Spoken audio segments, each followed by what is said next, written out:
Hello everybody! Thank you so much for tuning in to my YouTube channel, Begin with Bree. Feel free to like and subscribe if you have not already, and comment below. And follow me as well on Instagram at Begin with Bree and on TikTok at Begin with Bree as well for more health and wellness information. So for those who don't know very much about me or are new to my journey, I started at 281 pounds last June 23rd, 2020. It's been over a year and I have lost over 130 pounds.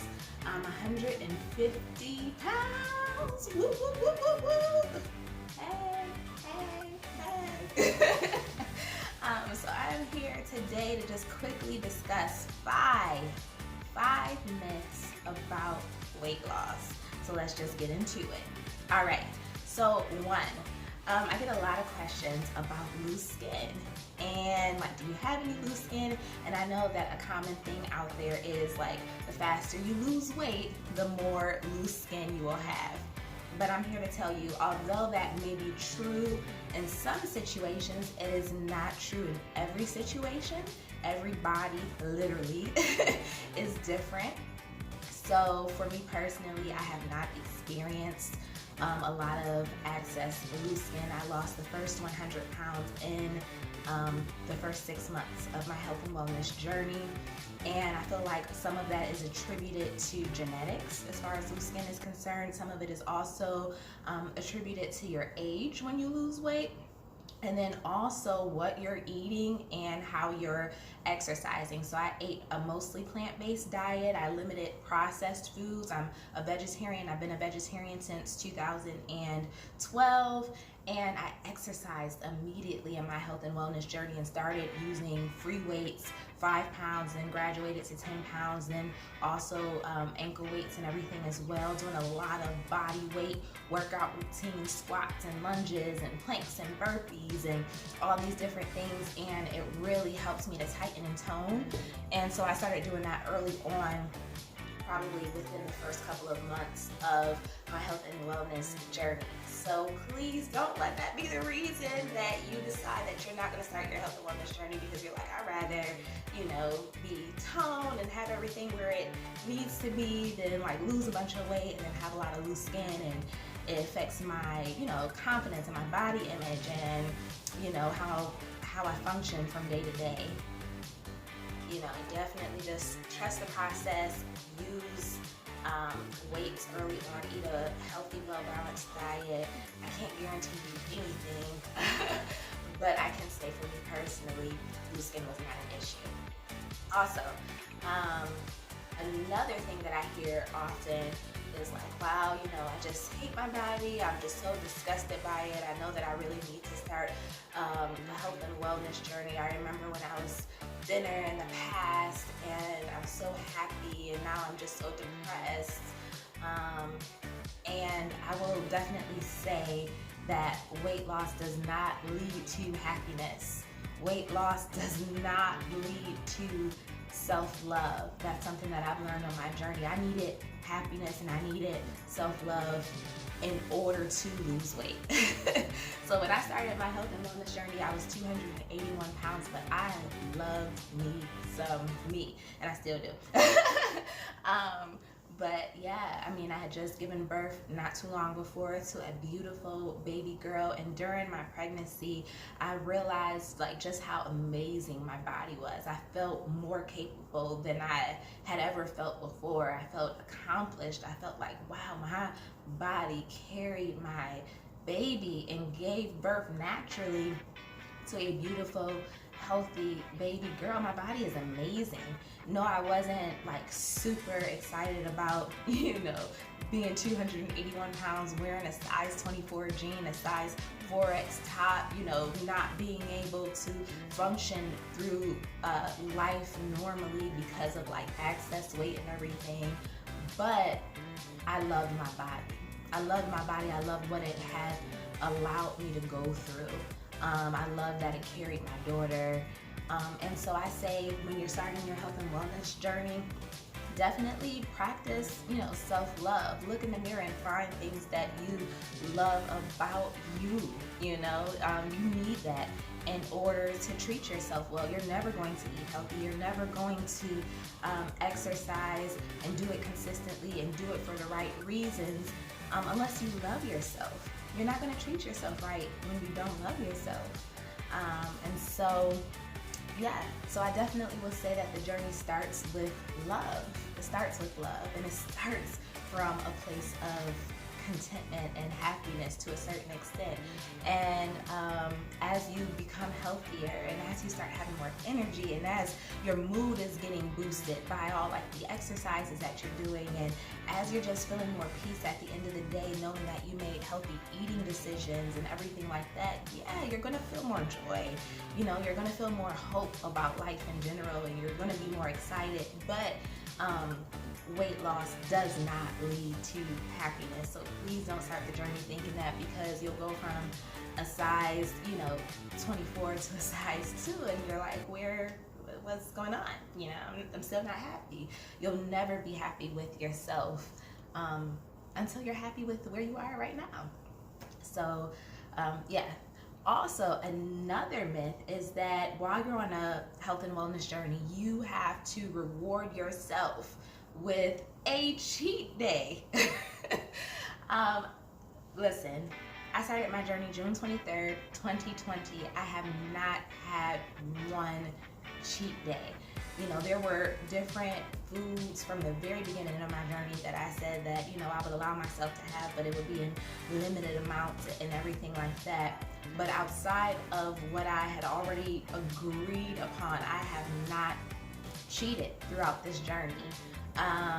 And I think that if you want to treat yourself to a mani-pedi, treat yourself to a massage, treat yourself to a facial, treat yourself to a fun group workout session, or treat yourself to anything. Nice workout clothes, size down, do something along those lines. That's really treating yourself and taking care of yourself. Treat yourself to a new book, a new journal, some new candles, a nice long bath. But, be very careful about this idea of like, I have to treat myself to a cheat day. You can treat yourself to a cheat meal if that's what you want to have. But yeah, so I definitely will say that for everything that I used to desire out there, as far as foods are concerned, pizza or pasta, there are healthy alternatives for it. So pizza was a thing. Now you can do like a cauliflower crust pizza and still get that taste without really getting in those like extra carbs and everything. Or instead of doing a regular pasta, like maybe spaghetti and meatballs was your thing, you can do like a zucchini noodle pasta, and you can still get that flavor, that taste, and just do a healthier alternative. If rice was your thing, you can still do rice. You can do cauliflower rice. So what I'm saying is that the longer you go with eating healthy and just kind of creating new eating habits, the more you don't even have a desire for the types of foods that you used to find comfort and pleasure in. You now suddenly develop this pleasure and this desire for healthier foods. So I definitely will say that there's nothing wrong if you want to treat yourself with a cheat meal or a cheat day or anything like that, but it's not necessary. It's not necessary, and there's so many other ways that you can treat yourself and reward yourself along your journey. So, myth is that you can't participate in physical activity daily. You can totally participate in physical activity daily. Most days I exercise. I know that people feel like you absolutely have to have a rest day. This is what I will say. Your exercise does not have to be at the same intensity and duration every day. But in general, we tend to live more sedentary lives than people did maybe 50 years ago. And especially with the pandemic, many of us, like myself, are still working from home full-time remotely. We're not going out and about and running errands and running around the office and doing the things that we used to do. So life is a little more sedentary. So I definitely am huge on getting some sort of physical activity every day. So, you know, maybe yesterday you did a HIIT workout.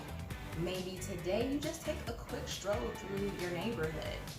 So it doesn't have to look the same every day, but I definitely would encourage regular physical activity, especially if you're somebody like me and your job doesn't demand a lot physically and you're living a more sedentary lifestyle. Get up and intentionally move every day.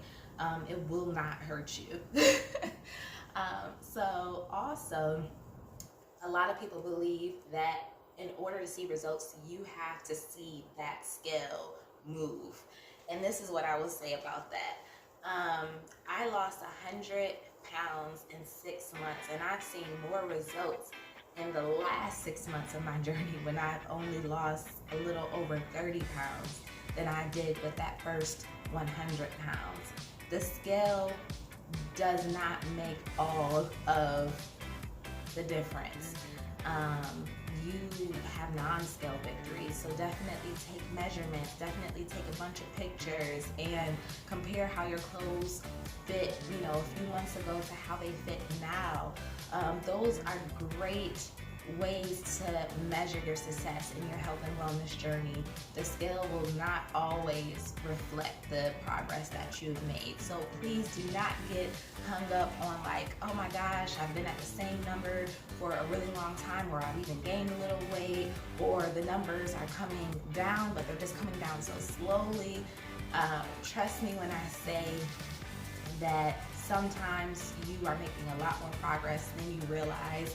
Don't pay that much attention to the scale. Now, I weigh myself weekly on my health and wellness journey because I just kind of wanted to get an idea of where I was and what my progress was, but I did not base everything strictly on that. I paid attention to how I felt, you know, in my body, how I felt in my mind, how my clothes looked on me. I compared pictures from previous weeks and months to like the current, and that kind of helped me to track my progress. So again, I said in the last 6 months of only losing a little over 30 pounds, I've gone from a size 14, which is what I was when I first started doing this YouTube channel back in January, to a size 2.